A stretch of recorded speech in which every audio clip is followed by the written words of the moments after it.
എല്ലാ പ്രിയപ്പെട്ട കൂട്ടുകാർക്കും natural and travel lovers blog നാലോ ട്രാലോയുടെ പുതിയൊരു വീഡിയോയിലേക്ക് ഹൃദയം നിറഞ്ഞ സ്വാഗതം. ഞങ്ങളിപ്പോൾ നിൽക്കുന്നത് തിരുവനന്തപുരം ജില്ലയിലെ ഇടയാർ ഭാഗത്താണ്. നമ്മൾ ഈ അടുത്ത ദിവസങ്ങളിൽ വാർത്തകളിലൊക്കെ എല്ലാവരും കണ്ടിരുന്നു ഒരു കണ്ടെയ്നർ ഷിപ്പ് കടലിൽ മുങ്ങിയതായിട്ട്. അപ്പോൾ അതിനുണ്ടായിരുന്ന കണ്ടെയ്നറുകൾ നമ്മുടെ തീരപ്രദേശങ്ങളിൽ പറക്കലയിലും നീണ്ടകരയിലുമൊക്കെ വന്ന് അടിഞ്ഞതായിട്ട് നമ്മൾ കണ്ടു. അപ്പോൾ ഇവിടെ ഈ ഇടയാർ ഭാഗത്തും അങ്ങനെ വന്ന് അടിഞ്ഞിട്ടുണ്ടെന്ന് നമ്മൾ അറിഞ്ഞു. അപ്പോൾ അത് കാണാൻ വേണ്ടി വന്നതാണ്. ഈ ഭാഗത്ത് കാണുന്നത് കരമനയാറാണ്. ഈ കാണുന്നത് കരമനയാറ്. ഞങ്ങൾ വരുന്ന വഴിയിൽ ഇത്തരത്തിലുള്ള ധാരാളം പ്ലാസ്റ്റിക് മാലിന്യങ്ങൾ കണ്ടിരുന്നു. ദയവ് ചെയ്ത് ആരും പ്ലാസ്റ്റിക് ഇങ്ങനെ വലിച്ചെറിയരുത്. പ്രകൃതി നശിക്കുന്നത് നമ്മൾ നശിക്കുന്നതിന് തുല്യമാണ്.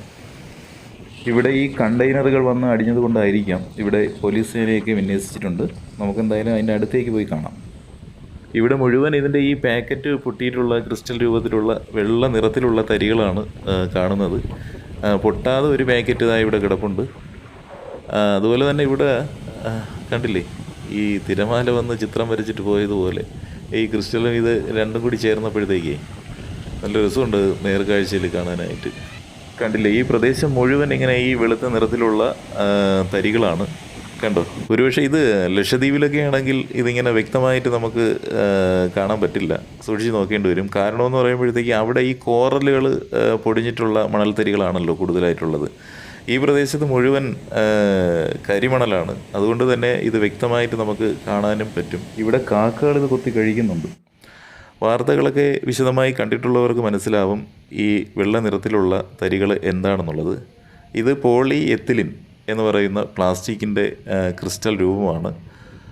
അപ്പോൾ ഇത് കയറ്റി വന്ന, ഇത് മാത്രമല്ല മറ്റ് പല സാധനങ്ങളും കയറ്റി വന്ന കണ്ടെയ്നർ ഷിപ്പാണ് കടലിൽ മുങ്ങിയത്. അപ്പം ഈ പോളിയെത്തനിക്കിൻ്റെ പ്ലാസ്റ്റിക് പാക്കറ്റുകളൊക്കെ പൊട്ടിയിട്ടാണ് ഇവിടെ ഈ പ്രദേശം മുഴുവൻ ഇത് നിറഞ്ഞത്. ഇത് ഉപയോഗിക്കുന്നതെന്ന് പറയുമ്പോഴത്തേക്ക് നമ്മുടെ ഈ ഗൃഹോപകരണ സാധനങ്ങളൊക്കെ ഉണ്ടല്ലോ, പ്ലാസ്റ്റിക്കിലുള്ള കട്ടി കൂടിയ, പിന്നെ ഈ കുട്ടികളുടെ കളിപ്പാട്ടം, അതുപോലെ മെഡിക്കൽ സംബന്ധമായിട്ടുള്ള പ്ലാസ്റ്റിക്കിലുള്ള ഉപകരണങ്ങളൊക്കെ ഉണ്ടല്ലോ. അപ്പോൾ അതൊക്കെ നിർമ്മാണത്തിനാണ് ഈ പോളി എത്തിലിൻ ഉപയോഗിച്ച് വരുന്നത്. പോളി എത്തിലിൻ മറ്റു പ്ലാസ്റ്റിക്കുകളെ അപേക്ഷിച്ച് ഇത് ദോഷം കുറഞ്ഞ പ്ലാസ്റ്റിക് രൂപമാണ്. റീസൈക്ലിംഗ് ഒക്കെ ചെയ്യാൻ പറ്റിയ ടൈപ്പ് പ്ലാസ്റ്റിക്കാണിത്. കണ്ടില്ലേ, ഇനിയും ഇതിൻ്റെ പാക്കറ്റുകൾ തീരത്തോട് അടുത്തുകൊണ്ടിരിക്കുകയാണ്. അല്പം കൂടി ഇപ്പുറത്തേക്ക് വന്നപ്പോഴത്തേക്ക് ഇവിടെ ഈ പൊട്ടാത്ത കുറേ പ്ലാസ്റ്റിക് പാക്കറ്റുകൾ കണ്ടില്ലേ, ഒരുപാടുണ്ട് ഇവിടെ. അപ്പോൾ ഇതും കൂടിയൊക്കെ പൊട്ടിയിരുന്നെങ്കിൽ ഇവിടെ മണൽ തരികൾക്ക് പകരം ഈ പോളിയെത്തിലിൻ തരികൾ കൊണ്ട് നിറയുമായിരുന്നു. എന്തായാലും ഈ കണ്ടെയ്നർ ഷിപ്പ് മുങ്ങിയതോടുകൂടി കോടിക്കണക്കിന് രൂപയുടെ നാശനഷ്ടമായിരിക്കും അവർക്ക് ഉണ്ടായിട്ടുള്ളത്.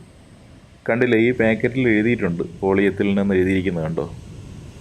ഇത് കുവൈറ്റിൽ നിന്നും സൗദി അറേബ്യയിൽ നിന്നൊക്കെ മാനുഫാക്ചറിങ് ചെയ്തു വന്ന പാക്കറ്റുകളാണ്.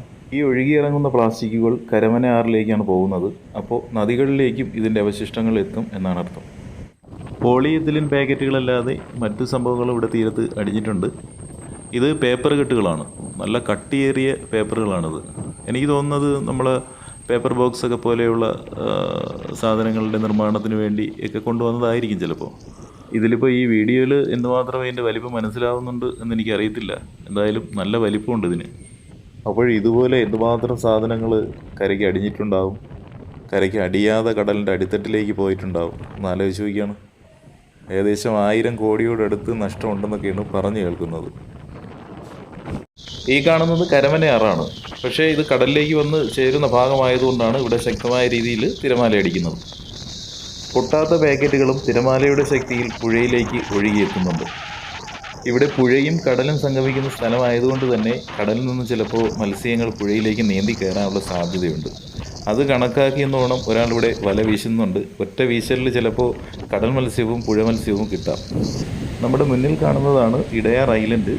തിരുവനന്തപുരം ജില്ലയിലെ കോവളത്തിന് അടുത്തായിട്ടാണ് ഈ ഇടയാർ ഐലൻഡ് സ്ഥിതി ചെയ്യുന്നത്. അറബിക്കടലും പാർവതി പുത്തനാറും പിന്നെ കരമനയാറിനാലും ചുറ്റപ്പെട്ട് കിടക്കുന്നതാണ് ഇടയാർ ഐലൻഡ്.